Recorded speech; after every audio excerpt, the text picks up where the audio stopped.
finalement le couvrir. Il faut le couvrir aussi, sinon ça va enfermer. Donc de la peau, de greffe de peau ou des greffes de muqueuse de la bouche, comme dans la diapositive que vous avez là, une personne qui s'avait fait opérer 4 semaines avant, et vous voyez que la greffe a prise, qu'elle est viable et que cette personne-là va avoir le résultat des diamètres. Ok, donc on a fini avec la vaginoplastie. Je ne sais pas si vous avez des questions ou on continue. Juste une question, parce que je trouvais que les spéculaires avaient l'air très droits. Est-ce que l'angle vaginal, du coup, il est assez droit ou est-ce qu'il part quand même un peu postérieur aussi? L'angle est plus ou moins pareil. Peut-être la diapo a pris cette image-là, mais normalement c'est plus ou moins pareil, il n'y a pas de problème pour ça. J'ai juste une petite question. Vous avez un ordre de grandeur à nous donner de prélèvement de muqueuse buccale pour améliorer parce que c'est un sujet qui en Suisse n'est pratiquement jamais abordé, le fait que beaucoup de personnes ont la profondeur mais pas la largeur. C'est ça le problème. Et la technique de la muqueuse buccale, j'ai entendu qu'aucun hôpital ne la pratique actuellement, si je me trompe. On ne la fait pas comme première option. Je veux dire que la première chirurgie, on n'a pas besoin de prendre de la muqueuse buccale parce qu'il y a suffisamment de tissu pour couvrir. Mais par contre, quand on fait une seconde chirurgie, ben oui, on utilise ça ou une greffe de la cuisse aussi. Ça dépend un petit peu de la personne. Si ce n'est pas un grand défait, on utilise la muqueuse buccale parce qu'on n'est pas dans les stades de cicatrice, mais en plus c'est une muqueuse. Donc c'est bien meilleur. Mais par contre, si le défait, c'est réellement une personne qui vit en salle d'opération avec 1 centimètre de diamètre, là on n'a pas suffisamment de tissu avec la muqueuse buccale parce que là on peut prendre, normalement c'est 1,5 centimètre de largeur contre 5-6 cm de profondeur. Donc c'est insuffisant quand on a ce genre de défait. Après combien de temps c'est possible de retourner à l'activité sexuelle avec pénétration sans risque de complications? Ah non, il n'y a pas de risque du tout pour les rapports sexuels. Non, le problème se pose de la possibilité de les faire. Je veux dire, si une personne est sur le 3e dilatateur, ça ne va pas être possible parce qu'elle ne va pas avoir de diamètre, ça va être gênant, il y a encore des blessures, des cicatrices qui n'ont pas complètement cicatrisées. Donc nous conseillons aux patients de commencer avec les rapports sexuels au dernier dilatateur. Quand elle passe au dernier dilatateur, il y a un diamètre suffisant, allez-y, c'est la meilleure des choses. Enfin, tout de suite, après la chirurgie. Nous conseillons d'atteindre ce dernier dilatateur pas après la 6e semaine après la chirurgie. Pas après la 6e. Je ne sais pas si vous avez une autre question. Non ? Je me demandais juste, voilà, cette construction par la peau qui crée donc le vagin, ça pose pas de problème que ce soit de la peau et pas de la muqueuse, justement, si c'est au niveau de ok. Ça peut poser des problèmes par la sécheresse. C'est une des questions. Ouais. Mais par contre, quand on fait une vaginoplastie péritoniale, c'est pas exactement une muqueuse, on va trouver une espèce de muqueuse à la fin du vagin. Donc c'est une vaginoplastie qui est un petit peu plus humide, un peu plus lubrifiée que la vaginoplastie par la mastectomie. Ma question c'était un peu la même, mais du coup, le fait que les parois après puissent se coller, c'est moins présent quand vous faites la vaginoplastie péritoniale ou la vaginoplastie versus Oui, absolument. Il y a une très très grande différence. Parce que la vaginoplastie péritoniale et la colovaginoplastie, on va ajouter une espèce de muqueuse au péritoine et une muqueuse complète à la colovaginoplastie. Donc la possibilité d'avoir un collage de ça se colle est bien plus petite. Il faut se méfier quand même à la colovaginoplastie parce que vous voyez, il y a une circonférence complète de points de suture. Donc là, c'est un point de sténose aussi. C'est pour ça qu'il faut faire quand même la dilatation. Et sur le sol pelvien, sur le plancher pelvien aussi. Parce qu'il y a un trou qu'on a fait au milieu du muscle qu'il faut dilater quand même. Donc ça ne change pas le protocole? Non, pas du tout. D'autres questions? Ok. On va essayer de faire un résumé de toutes les chirurgies qui viennent après. Un tas de chirurgie. Je pourrais vous dire que toutes les années, nous essayons de faire des pas, d'améliorer nos chirurgies. Et ce qui fait que les temps chirurgicaux se prolongent aussi. C'est quelque chose dont il faut en parler. Parfois, les patients me disent ok, mais vous allez faire 9 heures de chirurgie pour une vaginoplastie? Oui, bien sûr. Bien sûr qu'on fait 9 heures de chirurgie. Et malgré que normalement, quand on a de l'expérience, les temps chirurgicaux sont plus petits, dans notre cas, dans notre expérience, c'est justement le contraire. Et ça parce qu'on ajoute des gestes chirurgicaux peu à peu, nouveaux, qui vont faire que les temps chirurgicaux se prolongent. Ce qui ne va pas dire un risque majeur, plus de risque que par une chirurgie qui est plus courte. Pas du tout. Aujourd'hui, heureusement, nous avons de bons anesthésistes, nous avons des médicaments qui ont une vie moyenne très courte, donc qui nous permettent de réveiller les patientes très vite, même si elles ont été soumises à 2 heures de chirurgie. Okay, donc là, c'est très important. Une chirurgie prolongée, une chirurgie longue, ne veut pas dire plus de risques. Bien au contraire, si on court en salle d'opération parce qu'on veut finir vite, parce que la salle d'opération est très chère pour les chirurgiens, là, les problèmes viendront. On sait que les chirurgies des colovaginoplasties, c'est parfois 11 heures de chirurgie, 12 heures de chirurgie. Le lendemain, la patiente est relevée et elle commence à marcher dans la chambre. Okay, parce que c'est de la laparoscopie, c'est peu invasif, c'est peu gênant, il n'y a pas tant de douleur que ça, mais les temps chirurgicaux, par contre, sont bien prolongés. Okay.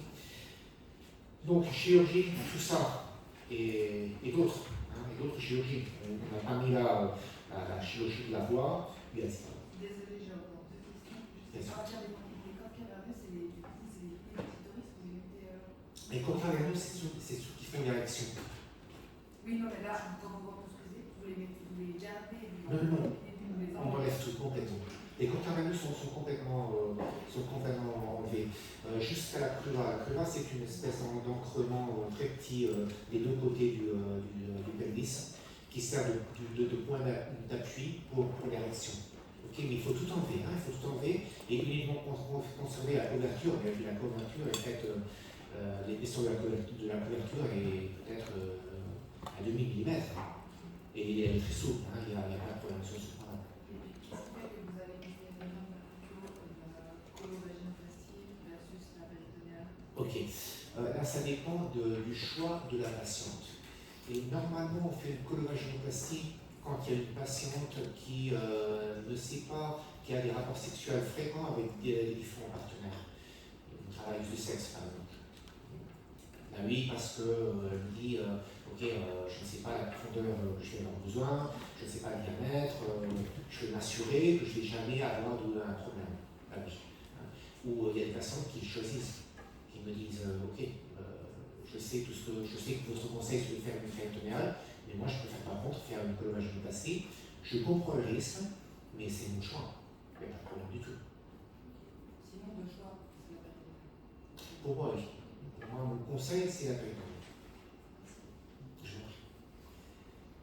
Ok, donc toutes ces chirurgies-là, et au moins, je veux dire au moins parce qu'il y en a d'autres, mais ça c'est les plus fréquentes. Vous voyez, l'augmentation mammaire, la féminisation du contour du corps, la réduction de la pomme d'Adam, tout ce que vous voyez affiché là sur l'écran, c'est pour moi le moindre des bagages, des gestes chirurgicaux qu'un chirurgien doit avoir, qui est spécialisé en chirurgie du genre, pour pouvoir avoir de bons résultats généraux chez ces patients.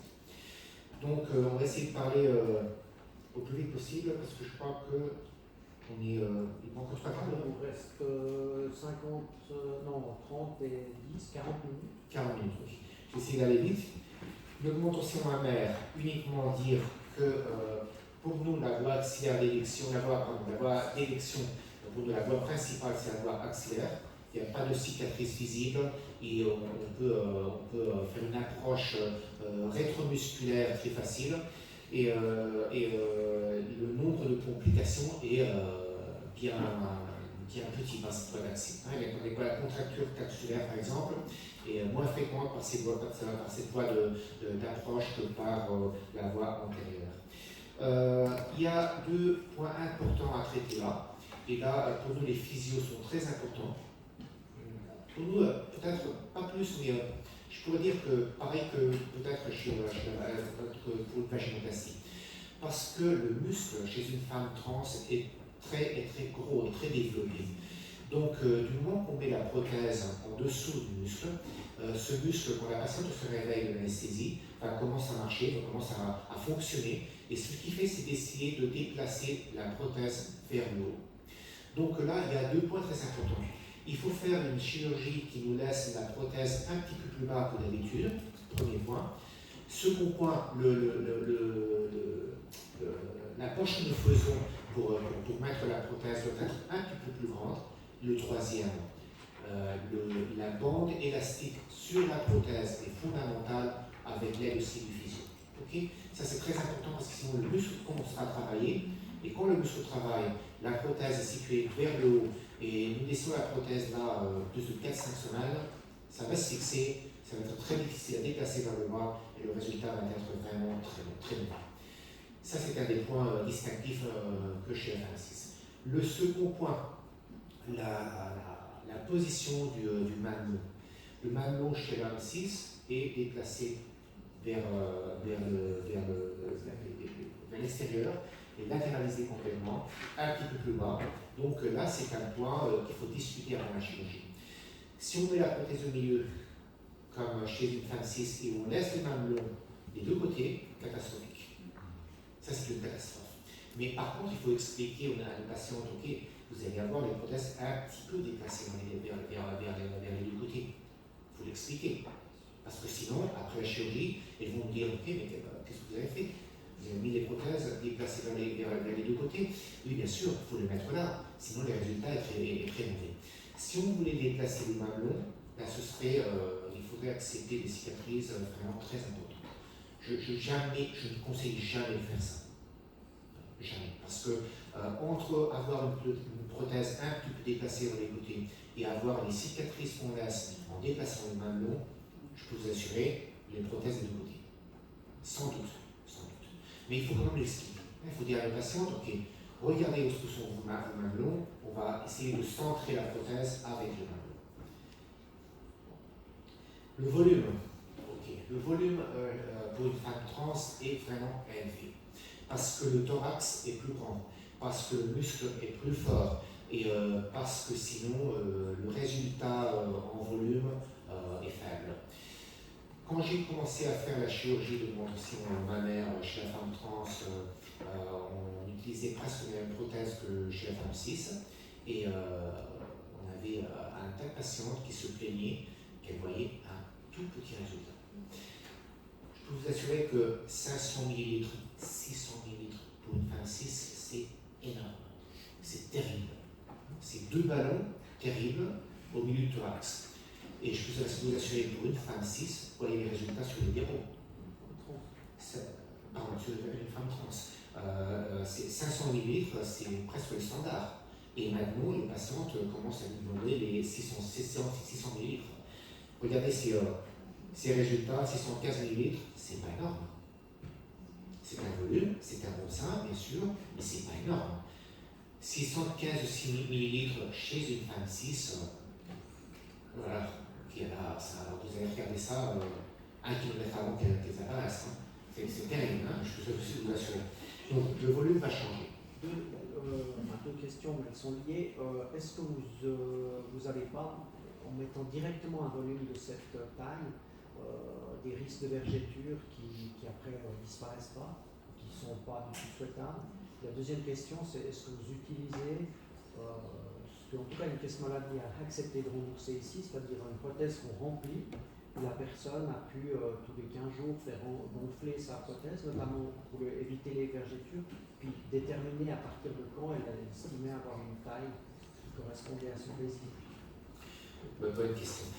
Les vergetures, vous parlez des plis, c'est ça? Oui, c'est ça. Les plis sur la peau, ce qu'on appelle, nous appelons le rippling, c'est le terme anglais.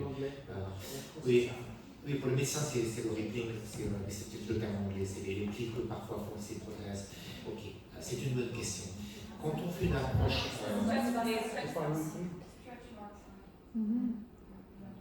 Bon, c'est ce que parfois la peau des femmes fait aussi quand elle se dilate, qu'il y a une forte tension. Ah, ok, oui, je comprends, mais c'est le. Je sais pas comment on dit en espagnol. Oui, c'est le. Oui, je comprends. Parfait. On a un risque, on a toujours ce risque-là, même avec un dilatateur. Parce que parfois la peau n'est pas préparée pour ces dilatations, on peut avoir ce risque, bien sûr. C'est comme à la grossesse, et parfois on peut avoir le risque, même les filles qui commencent à développer le sein à l'adolescence, on peut avoir ce problème. Oui, pardon, je ne sais pas le terme. Oui, donc c'est un problème. On n'a pas la garantie absolue de l'éviter avec un dilatateur, c'est une possibilité bien sûr. Mais pour un dilatateur, on va avoir deux problèmes. Le problème, c'est que parfois, on fait une dilatation après la chirurgie. Disons que la prothèse ne va pas exactement à l'endroit où on voulait qu'elle se situe. C'est le premier des problèmes. Le second des problèmes, c'est qu'on va mettre un dispositif qu'il faut avec un porte-à-quatre qui font fonctionner et remplir. Donc ce porte-à-quatre va rester là dans le terme. Et si vous ne voulez pas que ça reste, il faut passer par une deuxième chirurgie. Donc c'est ça l'un des inconvénients. Et vous disiez pour les vergetures, l'autre question c'était. C'était ça, c'était pour éviter les vergetures, certains de vos confrères ou consoeurs, on va dire, conseillaient de faire avec une prothèse qu'on gonfle petit à petit, puis quand la taille souhaitée est atteinte, on enlève la prothèse gonflable et on met la prothèse définitive. Donc c'est vrai qu'il y a deux interventions, mais par contre, l'effet c'est d'éviter les vergetures au maximum, puis de choisir la bonne taille, puisqu'à la fin on vous pose la taille qui correspond à ce que vous avez atteint, et pas de vous trouver soit avec quelque chose de trop petit qu'il faut de toute façon changer, soit quelque chose de trop gros qu'il faut diminuer, puis je crois que ça c'est encore pire. Oui, ok. Nous ne trouvons pas tant d'avantages sur ça, parce que c'est deux chirurgies, mais nous n'avons pas eu tant de problèmes avec ça. Les vergetures peuvent apparaître, bien sûr, mais elles peuvent apparaître aussi avec les prothèses gonflables, avec les extenseurs qu'on appelle. Mais en tout cas, pour nous, faire deux chirurgies, après une chirurgie avec une poche qui a été faite d'une façon pas contrôlée par gonflage, nous pensons qu'il n'y a pas tant d'avantages, et par contre, ça peut se faire en une seule intervention. Nous n'avons pas tant de problème, à part pour faire la poche à la salle d'opération et utiliser ce genre de prothèse. On n'a pas eu tant de problème pour ça. Puis la deuxième question, comment vous répondez à ce que vous demande 80% des femmes trans, c'est je veux avoir le décolleté. Quand j'ai un grand décolleté, on voit l'arrêt entre les deux seins, ce qui est très difficile à faire puisque le sternum, sauf erreur chez l'homme, chez l'homme 6 c'est plus large que chez la femme 6. Ok, là il y a deux questions à poser. La première, est-ce que vous voulez éviter cette fois le rippling? Le rippling, c'est cette espèce de pli qui se forme par conséquence de la visibilité de la prothèse. Si la réponse est oui, on doit mettre cette prothèse sous le muscle, ce qui fait qu'on ne va pas pouvoir faire ce canal si marqué au milieu du sein. Là, c'est le premier des problèmes. Si vous voulez éviter le rippling, il faut aller par voie rétromusculaire. On ne va pas pouvoir faire ce marquage aussi profond de ce canal au milieu du sein.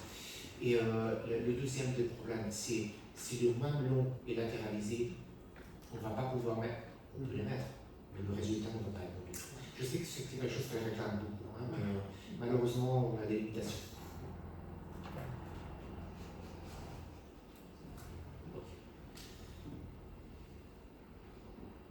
Ok, là, c'est d'autres résultats.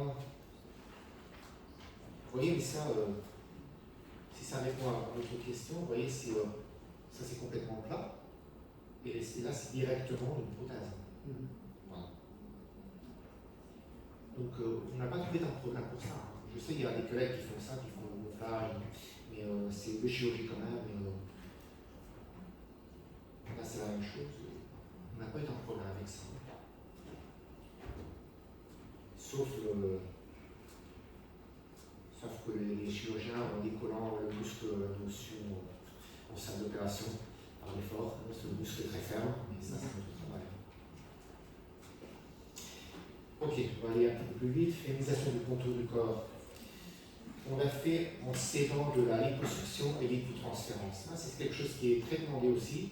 Vous voyez, c'est un corps qui est complètement disons que les lignes corporelles sont parallèles, et par contre là, vous avez des lignes qui sont bien plus féminines. Ce qu'on a fait, c'est d'enlever la graisse de la ceinture et de la mettre par contre ici à la hanche, hein, pour faire une hanche plus féminine. Là, c'est quelque chose qu'on fait fréquemment et qu'il faut faire quand même pour atteindre un bon résultat, parce que ces femmes-là parfois se plaignent qu'elles ne peuvent pas aller à la plage parce que le contour n'est pas féminin du tout. J'ai une question. Oui. Est-ce que pour ce type de chirurgie, donc le contour du corps, est-ce que pour les physiothérapeutes, est-ce qu'il y a ou même les infirmières, est-ce qu'il y a des pratiques post-opératoires importantes à mettre en place pour conserver déjà l'aspect du contour du corps et aussi aider pour la guérison, etc. Disons que pour toute la superficie de la peau, on a enlevé la graisse, oui. Et quand on est en contact avec un physio avec lequel on travaille normalement, il va savoir parfaitement qu'il faut essayer d'être prudent sur la zone où on a fait la transférence de la graisse. Parce qu'on peut la déplacer, on va pas la endommager, mais on peut la déplacer quand même. C'était tout. Le physio est très important pour ça aussi.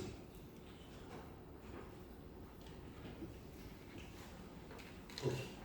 Vous connaissez les physios qui font de la physio post-liposuction? Oui. Je ne sais pas s'il y en a beaucoup dans la salle qui font ça. Mais... Oui. Ils font normalement du drainage lymphatique. Je connais rien de la physio, mais je pense qu'ils font ça normalement. Il y a une question. Oui.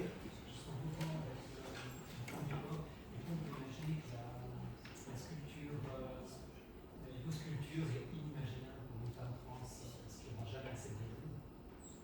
Ah non, ok. Le problème se pose chez les personnes très minces.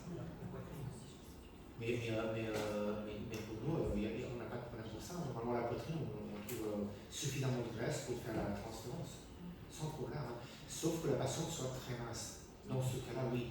Mais je me rappelle d'une patiente qui était presque anorexique. Et on a pu obtenir un petit peu de graisse de la partie inférieure de la cuisse pour faire une très petite lipotransférence à la cryoglandulaire. Uniquement grand-lèvre. Hein. Mais normalement, pour ça, on n'a pas tant de problème. Parce que du coup, ça derrière le muscle. Non, c'est parallèlement une prothèse. Ah, mais ça c'est différent. Ça c'est pour obtenir une projection, mais à la fesse. Pas au latéral, pas à la hanche. Ok, c'est un traitement différent. Mais bien sûr, si on fait une lipotransférence et une suffisamment de graisse, on va tout faire à la fois. Voilà. Sinon, ce qu'on va faire, c'est d'utiliser la graisse chez une personne mince pour faire la hanche et on va mettre une prothèse à la fesse. Oui. Là, je revenais sur la prothèse mammaire, en fait, parce qu'il y a aussi des liposculptures qui se font sur les seins pour les femmes cis. Et ça, j'imagine que pour la question de volume dont vous parliez, c'est pas possible. C'est possible, mais le résultat c'est c'est des petites retouches, très faible. Voilà.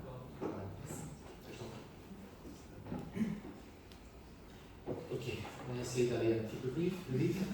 Sur la pompe d'Adam, une autre chirurgie chez la femme 6. Les avantages, c'est très rapide, facile, régime ambulatoire, je veux dire, sans entrer à l'hôpital, et qui nous permet d'obtenir de bons résultats.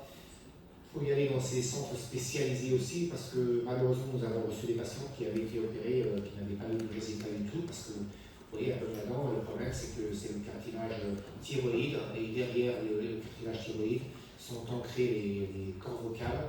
Donc, il faut se méfier, il faut connaître l'anatomie. On ne peut pas aller au-delà de 50% de réduction du cartilage, sinon on peut avoir des problèmes avec la respiratoire.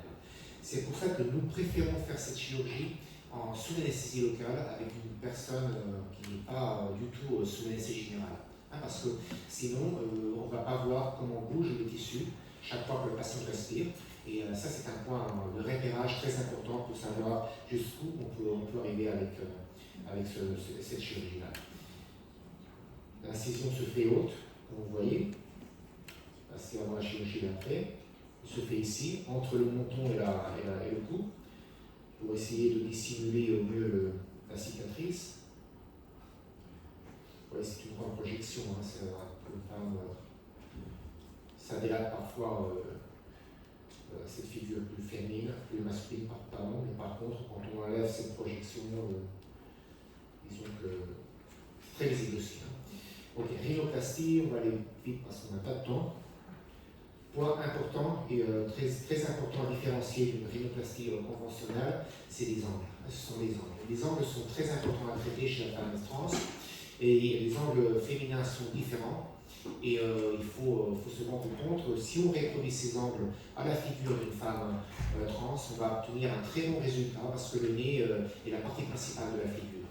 Donc une rhinoplastie isolée chez une femme qui a des traits très marqués, très masculins, nous fait un bon résultat. Vous voyez, les angles ont été traités ici, la projection de la pointe, cet angle-là a été modifié aussi, et la féminisation est évidente de cette image-là à celle-là. De cette image-là à celle-là aussi.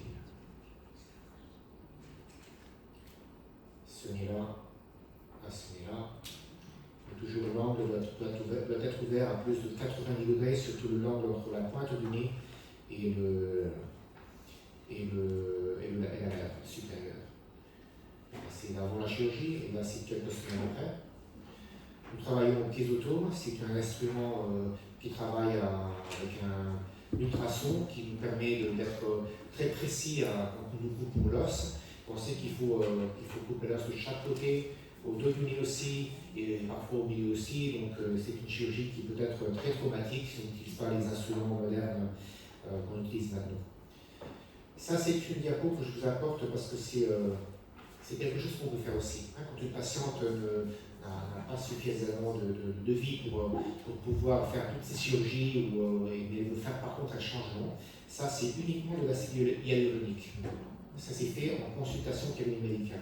Mais on a changé cet angle, on a changé cet angle aussi, et on a mis du volume ici pour augmenter l'angle entre la pointe et la lèvre supérieure, ce qui fait que malgré l'augmentation du nez, que vous pouvez constater, mais cependant l'aspect a changé et c'est bien plus féminin à droite qu'à gauche. Ça c'est l'acide hyaluronique en cabinet médical. Frontoplastie osseuse, très vite aussi. Deux types différents de frontoplastie. La frontoplastie des parties molles, uniquement pour élever les sourcils et faire l'élévation des queues de sourcils, pour féminiser. Ou bien la frontoplastie osseuse, à laquelle on va toucher aussi l'os au niveau du sinus frontal, qui est un sinus, vous savez que c'est une cavité aérienne qu'on trouve de la structure maxillaire et frontale pour humidifier et pour réchauffer l'air quand on respire.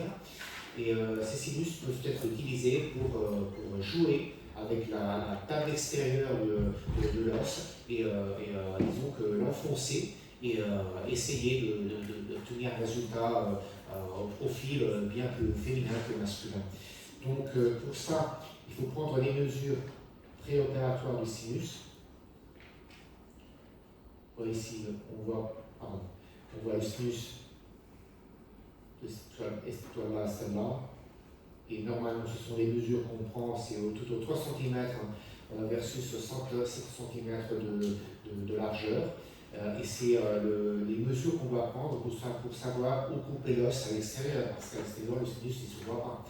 Donc on va couper juste autour de ce sinus, on va enlever la table externe de l'os, on va faire la structure de cet os à l'extérieur du patient, de la patiente dans ce cas, et finalement on va la remettre en place plus profonde, plus enfoncée, pour essayer d'enlever la projection de la figure au niveau du front pour féminiser aussi. Et là c'est en noir et noir pour ne pas impacter trop l'audience. Vous voyez le sinus, vous le voyez là, après avoir enlevé la table extérieure de l'os. On la fixe après avec de la suture métallique. Là, si vous voyez la projection de l'os ici, au niveau frontal, et là, vous voyez que la projection a diminué. Là, c'est pareil, vous voyez la projection. projection qu'il y a notamment dans le milieu. Okay, d'où voir différentes approches. Au milieu des cheveux, on ne peut pas toucher aux sourcils, ou bien juste au début des cheveux, ici. Là, on va pouvoir toucher aux sourcils aussi. La mâchoire, ok. L'approche doit être à l'intérieur de la mâchoire. Ça, c'est un point parfois de discussion avec d'autres collègues, d'autres chirurgiens qui font une approche extérieure. Et là, c'est plus commun, plus facile à faire. Mais on va trouver des cicatrices à l'extérieur. Nous travaillons à l'intérieur de la mâchoire, à l'intérieur de la bouche, pour faire une approche des angles de la mâchoire, pour les découper, pour les enlever et pour essayer de convertir une mâchoire qui normalement est carrée en une mâchoire qui est plus féminine, plus triangulaire. À la fois, on peut faire le menton aussi. Vous voyez, on va passer de cet aspect carré de la mâchoire à un aspect bien plus triangulaire. En latéral aussi, les angles de la mâchoire ont été découpés pour obtenir une mâchoire beaucoup plus triangulaire. On va voir cet angle plus triangulaire en latéral. Ok, je suis désolé, je dois aller vite, sinon on ne termine pas. Lèvres supérieures, des gestes, des très petits gestes qui parfois nous permettent de faire des changements importants. C'est un régime ambulatoire, on ne fait pas l'entrée à l'hôpital, anesthésie locale. Ce qu'on fait, c'est d'enlever une portion de peau ici, en haut de la lèvre, pour élever la lèvre supérieure. Vous savez qu'il y a un tas de différences entre les femmes et les hommes. Je veux dire que, par exemple, la lèvre supérieure chez une femme doit permettre de voir les dents de l'arcade supérieure. Par contre, chez les hommes, c'est justement le contraire. Et les hommes nous permettent normalement de montrer les dents de l'arcade supérieure. Donc, avec ce geste-là, on féminise. Beaucoup de personnes ne sachent pas pourquoi, mais c'est justement pour ça. Donc, vous allez voir que la lèvre va grandir et qu'en plus, la distance entre le nez et la lèvre supérieure va être plus petite. Et l'arcade supérieure va rester exposée quand la patiente ouvre la bouche. Vous voyez cette figure qui est très masculine et cette figure qui est beaucoup plus féminine. L'unique différence, c'est ça. C'est le lifting de la lèvre supérieure. Résultats généraux d'une figure masculine quand on fait tout ce qu'on a vu, le front, les sourcils, le nez, les pommettes aussi, la lèvre supérieure, la mâchoire, un résultat absolument féminin. Ok. Si vous n'avez pas de questions, on continue avec l'homme trans. Vous avez des questions? Ok. Je prends les cheveux. Ok. Chirurgie chez l'homme trans. Un tas de chirurgie aussi. Je n'ai pas mis ici la chirurgie faciale. On commence à faire. Parce que ce n'est pas quelque chose qui pose tant de soucis chez l'homme trans. Chez l'homme trans, le souci général, c'est le sein. Okay? Ça, c'est ce qu'ils veulent enlever coûte que coûte, parce que là, c'est quelque chose qui leur gêne énormément. Donc, on peut dire que c'est la plus fréquente de loin des chirurgies chez l'homme trans. Je pourrais dire que maintenant, pour nous, c'est peut-être la plus fréquente des chirurgies, suivie de près de la vaginoplastie, et que c'est de la vaginoplastie. Si on mélange hommes et femmes, je peux dire que la mastectomie en général c'est la plus fréquente, et après ça la vaginoplastie. Et c'est ça ce qui est urgent. Deux techniques. La mastectomie sous-cutanée, c'est fantastique, pas de cicatrice visible, pas de greffe de mamelon simple à faire, etc. Okay, c'est joli. Par contre, peu de personnes sont candidates à ce genre de technique.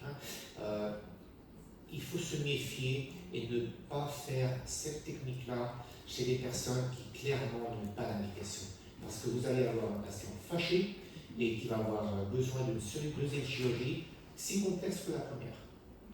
Okay? Il faut se méfier de ça.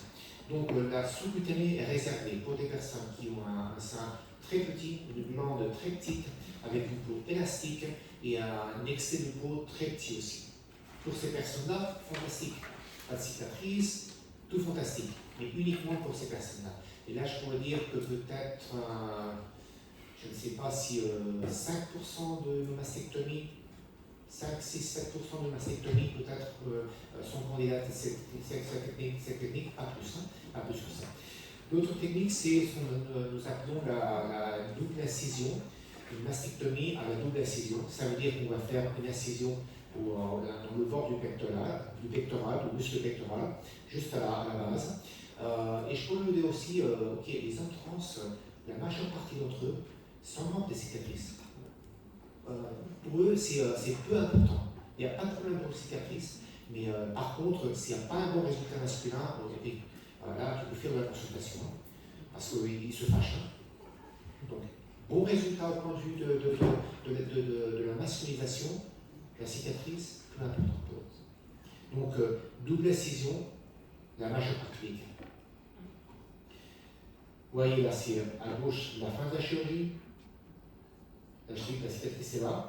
Greffe de mamelon, là, c'est indispensable. Le résultat, quelques mois après, ça ne va pas rester rouge dans le long terme. Mais normalement, les patients que nous recevons sont des patients très jeunes, avec une cicatrisation très exubérante. Donc, une année après la chirurgie, vous pouvez voir encore ces cicatrices rouges qui vont devenir pâles peut-être 1 an et demi, 2 ans après la chirurgie. Le latéral, vous voyez, c'est l'aspect rouge, la greffe de mamelon, et là c'est une sous-cutanée. Ce qu'on fait là, c'est d'enlever la glande mammaire autour de l'aréole, et ça va nous permettre d'enlever la glande, mais là on doit accepter que c'est plutôt l'organisme qui doit faire son travail et doit rétrécir. Et la peau ne va pas, s'il n'a pas un bon redressissement, on va avoir un patient une année après la chirurgie qui vient avec une espèce de, ce qui pourrait ressembler à un sein féminin une année après la chirurgie. C'est quelque chose qui me gêne énormément. Donc, pour l'indication de cette technique, 5, 6, 7% des patients, pas plus. Vous voyez, là, c'est plus loin dans la chirurgie. Plus loin dans la chirurgie, vous voyez que les cicatrices commencent à devenir pâles. Donc, elles sont plus si visibles que ça. Et si vous comptez que la majeure partie des hommes trans, ils conservent le poil qui commence à grandir avec la testostérone, normalement, c'est presque invisible. Là, c'est plus précoce. Là, c'est en salle d'opération. Vous voyez, l'autre problème de la mastectomie sous-cutanée, c'est la projection du mamelon. Ça, malheureusement, on ne peut pas le corriger à la première chirurgie, parce qu'on va enlever la glande, on va enlever le périmètre de l'aréole pour la réduire. Donc là, il y a un compromis des vaisseaux sanguins, ce qui fait que si en plus on ajoute une agression au milieu du mamelon, le risque de nécrose est important. Donc si on avait besoin de corriger cette projection, on devrait attendre 3 mois à faire une petite chirurgie 3 mois après, sur l'anesthésie locale, sans entrer à l'hôpital, etc. Là, c'est à droite, vous voyez, c'est la double incision avec la greffe de mamelon. Même chose. Là, c'est une sous-cutanée et une greffe avec double incision à droite. Ok. On passe à l'hystérectomie et double mixectomie. Chez les trans, il y a une discussion avant sur la possibilité ou sur le risque des tumeurs. C'est pas clair, je ne sais pas ici en Suisse, mais en Espagne, on indique la hystérectomie et la double mixectomie de routine. Peut-être que dans un futur, ça ne va pas être comme ça, mais en Espagne, maintenant, disons que la majeure partie des chirurgiens et des endocrinologues considèrent que malgré qu'il y a un risque qui n'est pas si grand que ça, parce qu'on a supprimé les oestrogènes, et on met de la testostérone et tout ça, mais malgré ça, vous savez que chez la femme cis, la première des tumeurs, c'est la tumeur génitale.